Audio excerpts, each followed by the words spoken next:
யார் மனதையும் புண்படுத்தும் நோக்கம் அல்ல.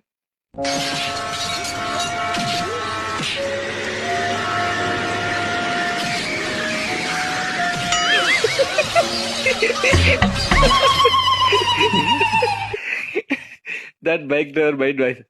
நான் செவனே தான் போயிட்டு இருந்தேன். யாரும் 50 போறடா, எதுக்கு சம்மதமே இல்லாம போய் அவர் போய் மீச்சாரு. பாவமுல அவரு.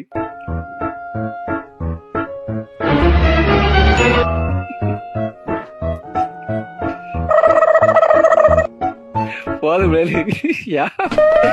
ஐயோ, எங்க பார்த்தாலும் அங்கேயே வரான்ல. அங்க சுத்தி இங்க சுத்தி இங்கே எதுக்குல வாரியா போங்களே. என்ன ஊர் பேரு இது? இல்ல புரியல, என்ன ஊர் பேரு இது?